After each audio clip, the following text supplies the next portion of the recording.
예, 그럼 이제는 안전하고 적법하게 AI 활용하는 방법에 대해서 좀 살펴보도록 하겠습니다. 특히 이제 변호사로서 AI 활용하실 때 이게 고객의 사건을 처리하기 위해서 활용을 하시는 거잖아요. 그러면은 여기서 두 가지를 좀 고려를 하셔야 되세요. 그 변호사법과 개인정보보호법 이렇게 두 가지 법을 주로 보시면 되고요. 그래서 이 두 법을 중심으로 AI 활용의 법적 책임에 대해서 좀 자세히 살펴보도록 하겠습니다. 일단 AI 활용하실 때 이 개인정보 보호가, 그러니까 고객 정보 보호죠. 이 개인정보 보호가 사실 굉장히 좀 중요한 문제입니다. 이거는 우리 사용자인 변호사의 입장에서 뿐만 아니라 이 AI 서비스를 만들고 제공하는 AI 사업자 입장에서도 굉장히 핵심 주제인데요. 이 개인정보 보호가 이제 AI 윤리의 핵심 주제라는 점은 그동안 논의되었던 많은 AI 윤리에서 좀 반복적으로 이게 확인이 되어 왔습니다. 예를 들어서 이제 2017년에 이제 발표된 아실로마 인공지능 원칙, 요거는 이제 연구 이슈, 윤리와 가치, 그리고 장기적 이슈에 대한 23개의 준칙으로 구성이 되었는데요. 여기서도 개인정보 보호가 굉장히 핵심 주제로 다루어졌습니다. 그래서 인공지능 시스템의 데이터를 분석, 활용할 수 있는 권한을 부여할 경우 사람에게는 그 데이터에 접근, 관리, 통제할 수 있는 권리를 줘야 한다. 이런 원칙이 그 당시 발표가 되었고요. 이런 원칙들은 실제로 뭐 인공지능법이라든가 그리고 개인정보보호법이라든가 그런 부분에서 계속 법률로 좀 반영이 되어 가고 있습니다. 그래서 이게 단순히 윤리의 문제를 넘어서 법제화되어 가고 있다라고 볼 수 있고요.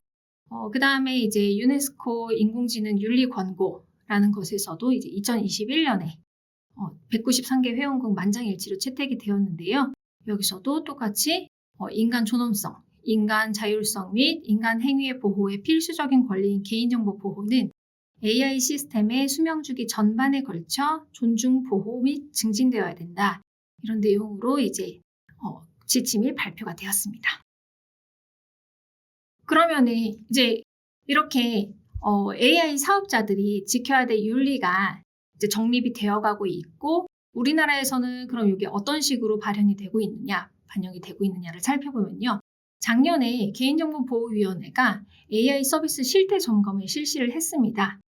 그래가지고 작년 3월에 결과를 발표를 했는데요. 여기서 이제 우리 이용자들이 미처 생각하지 못했던 문제점들이 실제로 발견이 되었습니다. 지금 여기 오른쪽에 보시면은 이용자 입력 데이터 등의 처리 관련 이게 이제 실태 점검 결과 발표문의 일부를 제가 실제로 따온 건데요. 여기 보시면은 AI 모델이 정확한 답변을 하도록 다수의 검토 인력을 투입하여 이용자 질문, 그러니까 이용자가 입력하는 내용, 이 이용자 질문 및 이에 대한 AI 모델의 답변 내용, 우리가 입력한 내용과 그것에 대해서 AI 모델이 답변한 내용, 예를 들어서 챗GPT를 썼다라고 하면 우리가 챗GPT에다가 질문한 내용하고 그것에 대해서 챗GPT가 답변한 내용, 그 세트를 검토 인력들이 직접 다 열람을 하고 검토를 해서 수정하는 방법으로 데이터 세트를 만드는 거고요. 질문 답변 세트를 만드는 거고 이거를 AI 모델 학습 및 프롬프트 등 서비스 개선에 활용하고 있는 것을 확인했다라고 합니다.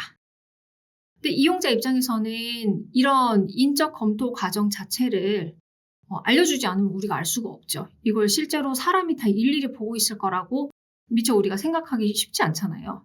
그래서 이런 과정 자체를 알기 어렵고 중요 개인정보나 이메일 등 이런 민감한 내용을 입력하거나 그리고 AI 서비스 제공자, 그러니까 사업자가 식별자 및 개인정보 제거 같은 그런 조치 없이 해당 정보를 DB화할 경우, 데이터베이스화할 경우 사생활 침해로 이어질 위험이 있다라고 이렇게 개인정보보호위원회가 판단을 했습니다. 쉽게 얘기해서 이렇게 생각하시면 되세요. 우리가 고객 정보, 고객으로부터 받은 이메일이나 그리고 사건 자료 같은 것, 그거를 챗GPT나 뭐 제미나이 같은 이런 AI 서비스에 입력을 하면은 거기서 이제 열심히 분석을 해주겠죠. 우리가 원하는 대로.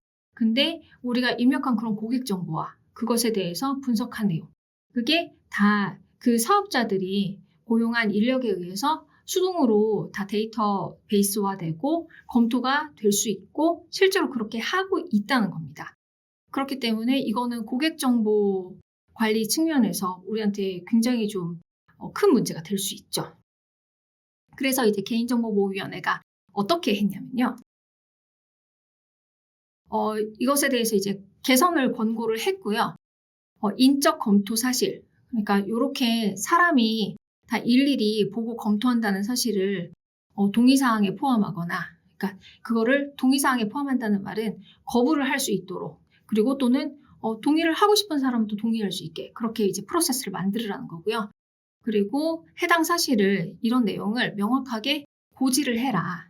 그러니까 고지 및 거부 설정 제공, 그런 걸 해라라고 이제 개인정보보호위원회가 개선 권고를 했고, 실제로 작년 9월에 대부분 그런 설정 제공을 한 것을 이제 개인정보보호위원회가 확인을 했습니다.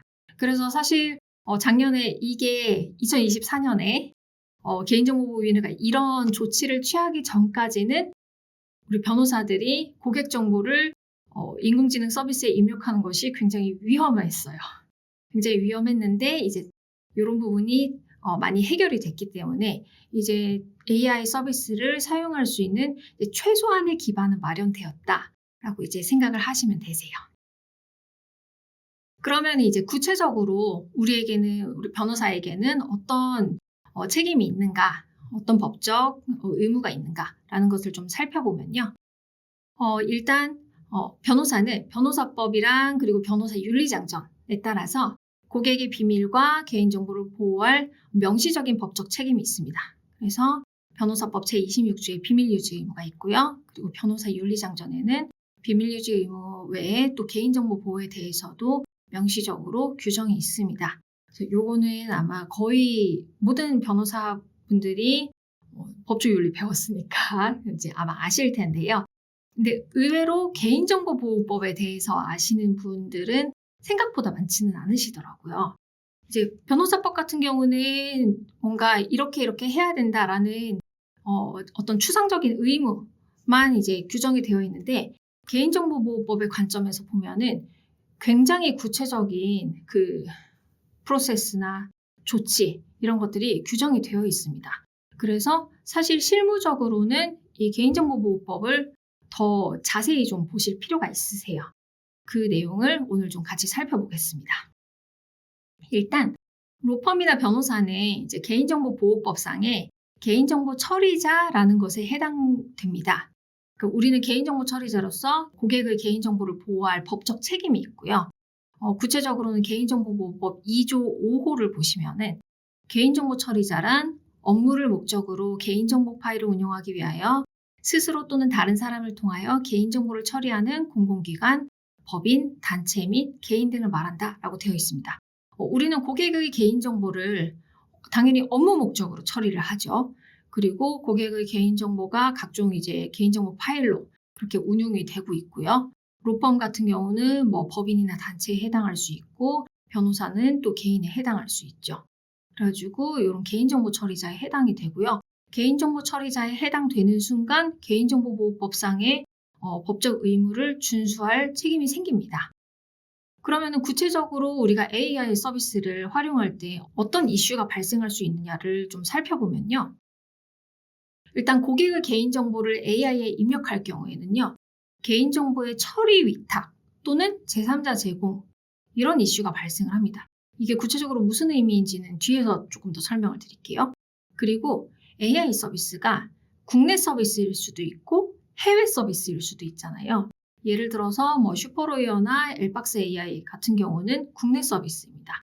그리고 챗GPT나 제미나이 같은 경우는 해외 서비스죠. 그래서 서버가 국내에 있냐 해외에 있냐, 이게 좀 달라질 수 있어요.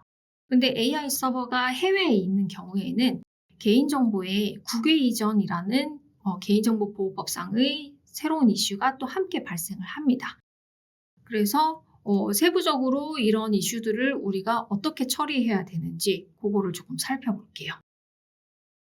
일단 처리 위탁이랑 제3자 제공, 이 이슈를 먼저 살펴볼 건데요.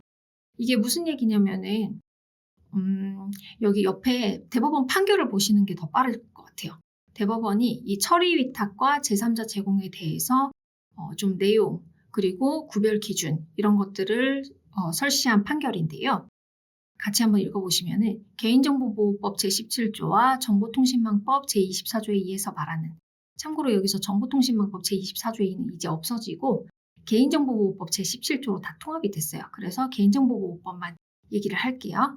개인정보보호법 제17조에서 말하는 개인정보의 제3자 제공은 본래의 개인정보 수집 이용 목적의 범위를 넘어 정보를 제공받는 자의 업무 처리와 이익을 위하여 개인정보가 이전되는 경우인 반면 개인정보보호법 제26조에서 말하는 개인정보의 처리 위탁은 본래의 개인정보 수집 이용 목적과 관련된 위탁자 본인의 업무 처리와 이익을 위하여 개인정보가 이전되는 경우를 의미한다 라고 판결이 얘기했는데요. 이렇게 생각하시면 되세요. 이제 로펌이나 변호사는 이제 고객의 개인정보를 처리하는 개인정보 처리자죠. 그리고 로펌이나 변호사가 AI 사업자가 제공하는 AI 서비스에 고객의 개인정보를 입력을 만약에 한다라고 하면은 이거는 개인정보가 AI 사업자에게 이전되는 것으로 이제 설명을 할 수가 있어요, 법적으로는. 그러면 이 개인정보를 이전하는 게 어떤 경우에는 개인정보의 처리 위탁이라는 것에 해당되고요. 어떤 경우에는 제3자 제공이라는 것에 해당된다는 거예요. 근데 처리 위탁은 뭐냐? 본래의 개인정보 수집 이용 목적. 우리는 고객의 사건을 해결하기 위해서 고객의 개인정보를 처리하잖아요. 이게 우리가 고객으로부터 개인정보를 수집 이용하는 본래의 목적이에요. 이 본래의 개인정보 수집 이용 목적과 관련된 위탁자, 그러니까 로펌 변호사, 이 로펌이나 변호사 본인의 업무 처리와 이익을 위해서 개인정보가 이전되는 경우, 그러니까 오로지 우리가 원래 생각했던 그 업무 목적, 우리의 이익, 그러니까 고객의 사건을 처리한다. 그것만을 위해서 개인정보를 AI 사업자한테, 그러니까 AI 서비스에 입력하는 경우는 개인정보의 처리 위탁이에요. 근데 만약에 그 개인정보를 정보를 제공받는 자, AI 사업자죠. AI 서비스를 운영하는 사업자. 오픈 AI나 구글, 그리고 슈퍼로이어를 운영하는 로엔 컴퍼니, 엘박스 AI를 운영하는 엘박스. 이 사업자들의 업무 처리와 이익을 위하여 개인정보를 만약에 고객 정보를 이쪽으로 보낸다? 그러면은 그 경우에는 개인정보의 제3자 제공에 해당을 하는 거예요. 그러니까 누구의 업무 처리와 이익을 위한 것인지, 그냥 우리 고객 그리고 우리 로펌, 변호사의 업무 처리와 이익을 위한 것인지, 아니면은 AI 사업자의 업무 처리와 이익을 위한 것인지, 그 목적에 따라서 처리 위탁에 머무르는 것이냐, 아니면은 제3자 제공에까지 나아가는 것이냐, 이렇게 달라집니다. 그래서 처리 위탁에 머무르면 AI 사업자는 법적으로 수탁자, 그리고 여기는 위탁자, 그래서 위탁자, 수탁자의 관계가 되는 것이고요. 만약에 제3자 제공까지 한다? 그러면 여기는 정보를 제공받는 제3자라고 개인정보보호법에서 그렇게 부릅니다. 그러면은 만약에 우리가 고객의 개인정보를 오로지 사건 처리 목적으로만 이전하는 것이 아니라 AI 사업자의 이익을 위한 목적으로까지 이전되는 걸 허용한다. 예를 들어서 대표적인 경우가 그거예요. 입력 데이터에 대한 AI 사업자의 인적 검토나 학습을 허용하는 경우. 이 경우에 AI 사업자는 이 정보를 가지고 AI 모델을 굉장히 고도화할 수 있고 성능을 높일 수 있겠죠. 이런 경우가 AI 사업자의 어떤 고유한 이익을 위한 이전을 허용하는 경우거든요. 이런 경우에는 제3자 제공에 해당을 하는 것이고, 제3자 제공에 해당을 한다면은 개인정보보호법 제17조가 적용이 됩니다. 그럼 개인정보보호법 제17조가 적용된다는 것은 무슨 의미냐? 우리의 고객으로부터 이런 이전에 대한 제3자 제공에 대한 명시적인 동의를 받을 의무가 발생하는 거예요. 한번 조문 같이 읽어보실게요. 여기 오른쪽 보시면은 개인정보보호법 제17조 1항 개인정보 처리자는 다음 각 호의 어느 하나에 해당되는 경우에는 정보 주체의 개인정보를 제3자에게 제공할 수 있다. 그리고 1호 정보 주체의 동의를 받은 경우라고 되어 있고 2호에 또 여러 가지 이런 사유가 있는 경우라고 되어 있죠. 근데 2호에는 해당할 일이 없으니까 그냥 요거는 안 살펴볼게요. 그리고 1호를 보시면 정보 주체의 동의를 받은 경우. 그러니까 정보 주체는 여기서 말하는 우리의 고객이죠. 고객으로부터 명시적인 동의를 받아야만 제3자 제공이 허용이 된다는 얘기예요. 그리고 2항 보시면은 이렇게 제1항 1호에 따른 동의를 받을 때에는 다음 각 호의 사항을 정보 주체에게 알려야 된다 하면서 1, 2, 3, 4, 5호 쭉 나오죠. 요거를 이제 개인정보보호법에서는 법정 고지사항이라고 하는데요. 이 법정 고지사항을 우리 고객한테 다 알리고 고객이 거기에 대해서 명시적으로 동의를 해야만 이런 AI 사업자의 이익을 위한 이전이 허용이 됩니다. 적법하게 됩니다. 근데 고객 입장에서 이걸 허용할 리가 없겠죠. 예, 누가 나의 이런 내밀한 사건 정보, 나의 고객 정보를 AI 학습에 사용할 수 있도록 허락해도 됩니다. 라고 하겠어요. 그럴 가능성은 사실상 없죠. 그래서 이 17조로 가시는 방향은 좀 현실성이 없습니다. 그러면은 우리는 이제 이런 AI 사업자의 인적 검토나 학습 이런 거를 당연히 거부를 해야 되겠죠. 그리고 아까 말씀드린 대로 개인정보보호위원회에서 2024년에 실태 점검을 하고 개선 권고를 해서 주요 AI 사업자들이 이런 거부 프로세스를 만들 수 있도록 그렇게 만들어 놨죠. 그래서 우리는 이제 입력 데이터에 대한 이런 인적 검토나 학습을 거부를 할 수 있게 되었습니다. 그러면은 이렇게 AI 사업자의 이익을 위한 이전을 불허를 한다면은 결국 우리는 너의 목적으로는 못 써. 그냥 나의 업무 목적, 우리 고객의 사건 처리를 위한 목적으로만 쓸게 라고 말을 할 수 있게 되는 거죠. 그러면은 이 경우에는 그럼 이렇게 학습 거부만 하는 것으로 끝나는 것이냐? 그거는 아니고요. 이게 바로 이제 개인정보 처리 위탁에 해당하는 경우인데 개인정보의 처리 위탁을 위한 이전을 하는 경우에도 여러 가지 법적 의무가 발생을 합니다. 대표적인 의무를 보시면요. 이 경우에는 개인정보보호법 26조가 적용이 되는데요. 26조로 보시면은 개인정보 처리 방침이라는 것에 관련 내용을 공개할 의무가 발생합니다. 그 내용을 좀 자세히 같이 보실게요. 오른쪽 보시면은 개인정보보호법 제26조라고 해서 개인정보 처리 업무를 위탁하는 개인정보 처리자, 이하 위탁자라 하고요. 이런 위탁자는 위탁하는 업무의 내용이랑 그리고 개인정보 처리 업무를 위탁받아 처리하는 자, 그러니까 수탁자. 이 수탁자를 대통령령으로 정하는 방법에 따라 공개하여야 된다라고 되어 있습니다. 그러니까 내가 어떤 업무를 위탁하는지 그리고 수탁자는 누구인지 예를 들어서 내가 챗GPT를 통해서 뭔가 사건 처리를 더 원활하게 하려고 한다라고 하면은 그렇게 효율적인 사건 처리를 위한 것이 그 업무의 내용, 위탁하는 업무의 내용이 될 것이고요. 그 다음에 수탁자는 챗GPT를 운영하는 오픈 AI가 되겠죠. 이런 식으로 위탁 업무랑 수탁자를 공개를 하도록 되어 있습니다. 그리고 제30조에 또 같이 보시면은요. 개인정보 처리 방침이라는 것에 대해서는 개인정보보호법 제30조가 규정을 하고 있는데요. 개인정보 처리자는 이 개인정보 처리 방침을 정하여야 하고 이 정할 때는 4호 보시면은 개인정보 처리의 위탁에 관한 사항 이거를 포함시켜서 처리 방침을 정해야 된다라고 적혀 있습니다. 그리고 이런 개인정보 처리 방침은 대통령령으로 정하는 방법에 따라 공개해야 된다라고 되어 있고요. 보시면은 26조에서도 이제 위탁 업무의 내용이랑 수탁자를 공개하라고 되어 있고 그리고 30조에서도 개인정보 처리 방침을 공개하는데 그 공개할 때는 이런 위탁에 관한 사항, 결국 26조에서 말하는 사항을 말하는 거죠.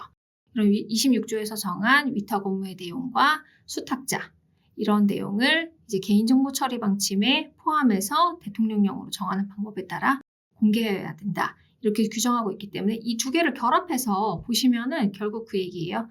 그냥 위탁 업무의 내용이랑 수탁자를 개인정보 처리 방침에 포함시켜서 대통령령으로 정하는 방법에 따라 공개해야 된다. 그러면은 대통령령으로 정하는 방법이 대체 뭐냐라는 걸 보시면은 그건 시행령에 나오는데요. 일단 26조를 타고 들어가는 시행령 28조에서는 이제 인터넷 홈페이지에 위탁하는 업무의 내용과 수탁자를 지속적으로 게재하는 방법을 말한다라고 되어 있고, 법 제30조를 타고 들어가는 시행령 제31조에서는 역시 똑같이 개인정보 처리 방침을 개인정보 처리자의 인터넷 홈페이지에 지속적으로 게재해야 된다라고 되어 있습니다. 사실상 같은 내용이죠. 그래서 이걸 결합해서 보시면은 개인정보 처리 방침은 보통 홈페이지, 로펌 홈페이지 이런 곳에 하단에 보시면 개인정보 처리 방침이라고 항상 어떤 사이트이든지 들어가 있잖아요. 거기에 이제 이 내용을 공개하시면 된다라고 생각하시면 됩니다. 그래서 이제 개인정보의 처리 위탁에 해당하는 경우라 하더라도 이런 관련 내용을 공개할 의무가 발생을 하니까 AI를 사용하시기 전에 이런 거를 먼저 진행을 하시는 게 좋습니다. 이런 경우도 있으세요.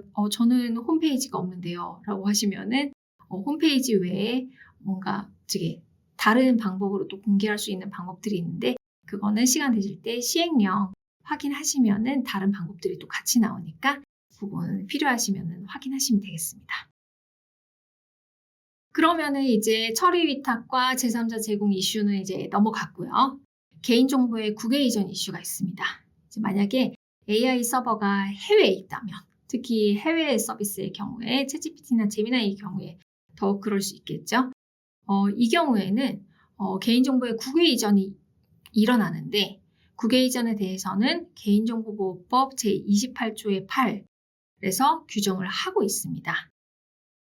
여기 28조의 8 조문을 같이 먼저 보실게요. 보시면은 1항을 보시면은 원칙적으로 원래는 국외 이전이 허용이 안 돼요. 그리고 여기서 국외 이전이라는 것은 국외로 제공하는 것, 처리 위탁하는 것, 그리고 단순 보관하는 것, 요거를 포함을 해요. 여기서 제공이라는 거는 제3자 제공이라고 생각하시면 되세요. 개인정보보호법에서 제공이라는 단어는 주로 제3자 제공의 의미로 쓰입니다. 이렇게 제공도 하면 안 되고 처리 위탁도 하면 안 되고 보관도 하면 안 되는데 다만 다음 각호의 어느 하나에 해당하는 경우에는 개인정보를 국외로 이전을 할 수가 있습니다. 그럼 그 각호 중에서 우리한테 해당할 만한 내용, 우리한테 적용 가능할 만한 내용만 제가 좀 뽑아놨는데요. 1호 보시면은 정보 주체로부터 국외 이전에 관한 별도의 동의를 받은 경우. 그러니까 내가 개인정보를 국외로 제3자 제공하거나 처리 위탁하거나 보관하는 경우에 이 세 가지 경우에 별도의 동의를 받아야 된다는 거죠. 근데 우리 앞에서 그 얘기 했잖아요. 제3자 제공에 동의할 고객은 아무도 없을 거다. 그래서 이런 경우에 우리가 생각해 볼 수 있는 다음 대안은 3호입니다. 3호를 보시면은 정보 주체와의 계약의 체결 및 이행을 위하여 개인정보의 처리 위탁, 보관이 필요한 경우로서 다음 각목의 어느 하나에 해당하는 경우 우리는 처리 위탁만 할 거잖아요. 그러니까 학습 다 거부할 거고 그래서 오로지 우리 고객 사건 해결이라는 우리 업무만을 위해서 AI 서비스를 쓸 거잖아요. 그런 경우에는 처리 위탁에 해당한다고 앞서 얘기했죠. 그러면 우리는 지금 이 3호가 적용이 가능한 상황입니다. 그러면은 가나 이 강목의 어느 하나에 해당을 해야 되는데요. 가목을 보시면은 제2항 각호의 사항을 제30조에 따른 개인정보 처리 방침에 공개한 경우 우리 앞에서 처리 위탁을 하고 싶으면은 위탁 업무의 내용과 수탁자를 개인정보 처리 방침에 공개해야 된다라는 거 말했잖아요. 근데 국외 이전을 할 때도 똑같은 원리로 똑같은 방식으로 이렇게 제2항 각호의 사항을 개인정보 처리 방침에 공개를 하면 됩니다. 그리고 또는 개인정보 처리 방침에 공개하기가 좀 어려운 상황, 뭐 홈페이지가 없다거나 등등의 경우에는 뭐 전자우편 등 이메일 말하는 거죠. 이메일 등 대통령령으로 정하는 방법에 따라 제2항 각호의 사항을 정보 주체에게 알린 경우, 이런 경우에는 또 역시 국외 이전이 허용됩니다. 뭐 계약서에 포함을 시킨다던가 우리 수임 계약서에 그런 것도 가능하겠죠. 그러면은 이항 각호의 사항이 무엇이냐라는 걸 보면은 뭐 이전되는 개인정보 항목, 개인정보가 이전되는 국가, 시기 및 방법, 개인정보를 이전받는 자의 성명, 그리고 법인인 경우에는 명칭과 연락처, 그리고 개인정보를 이전받는 자의 개인정보 이용 목적 및 보유 이용 기간. 우리는 그 고객 사건 처리를 위해서 그렇게 위탁하고 보관한다 이런 내용을 여기 쓰면 되는 거겠죠. 그리고 5호에 개인정보 이전을 거부하는 방법, 절차 및 거부의 효과. 이런 식으로 이제 고지사항을 이건 고지사항이 아니죠. 공개할 사항이니까. 예, 이런 사항들을 이제 개인정보 처리 방침에 기재를 해 두시면 됩니다. 그래서 이렇게 국외 이전이 필요한 경우에도 개인정보 처리 방침에 해당 내용을 공개할 의무가 발생을 하기 때문에 이 부분도 미리 체크를 해 두시고 AI 서비스를 이용을 시작을 하시는 게 좋습니다. 이거는 다시 말씀드리지만 국내 서비스를 이용할 때는 당연히 해당이 안 되겠죠. 그 국내 서비스가 해외 서버를 쓰는 그런 특수한 상황이 아닌 이상. 가지고 이거는 해외 서비스 쓰실 때만 보시면 되고요. 그럼 정리를 좀 해볼게요. 로펌이나 변호사가 적법하게 AI를 이용을 하려면 만약에 고객의 개인정보를 AI에 입력하지 않고 사용할 수 있는 경우라면 가급적 불필요한 개인정보 입력은 지양하시는 게 좋습니다. 실제로 저 같은 경우도 개인정보 입력 안 하고 할 수 있는 업무도 굉장히 많기 때문에 웬만하면 개인정보 입력을 안 하고 그 AI 서비스를 사용하는 쪽으로 많이 노력을 하고 있고요. 이게 마음도 편하죠. 그 다음에 만약에 또 고객의 개인정보를 AI에 입력해서 사용할 필요가 꼭 있다면은 그 경우에는 제3자 제공이 아닌 처리 위탁에 머무르도록 할 필요가 있는데요. 이렇게 하려면 핵심은 입력 데이터를 AI 사업자가 인적 검토 내지 학습에 사용하지 못하도록 막는 것입니다. 이거는 주요 AI 서비스들은 다 설정 프로세스를 마련을 해두고 있고요. 실제로 구체적으로 어떻게 이거를 설정할 수 있는지는 제가 뒤에서 좀 실제 화면을 보여드리면서 설명을 드릴게요. 그리고 이렇게 이제 설정 끝냈다. 그래서 나는 처리 위탁만 하는 경우다. 그래서 이렇게 처리 위탁에 머무를 경우에도 개인정보 처리 방침에 개인정보 처리 위탁에 대한 사항을 공개하실 필요가 있습니다. 그리고 해외 사업자의 AI를 활용하는 경우라면 개인정보 처리 방침에 국외 이전에 대한 사항도 공개할 필요가 있고요. 그래서 이 프로세스대로 검토를 하시면서 AI 서비스 활용을 시작하시면은 법적인 문제는 사실상 많이 해결이 된다라고 보시면 되고요. 우리가 사실 그동안 처리 위탁이라는 거는 굉장히 많이 다들 해오셨어요. 쉽게 얘기해서 예컨대 뭐 로탑이나 로웨어 같은 그런 클라우드 서비스 많이 이용하시잖아요. 그것도 다 그 고객 개인정보를 처리 위탁을 하는 거거든요. 그래서 처리 위탁은 사실 그동안 이미 다들 많이 해오셨어요. 이제는 그 처리 위탁을 하는 대상 사업자에 AI 사업자가 그냥 하나 더 추가되는 것일 뿐이거든요. 그래서 만약에 기존의 개인정보 처리 방침에 그런 처리 위탁에 대한 내용을 기재하지 않고 계셨다면은 이제는 그 항목을 좀 기재하실 필요가 있고 AI 서비스를 쓴다 라고 한다면은 거기에 AI 서비스도 같이 추가해서 기재를 해서 공개를 해 두시면 됩니다.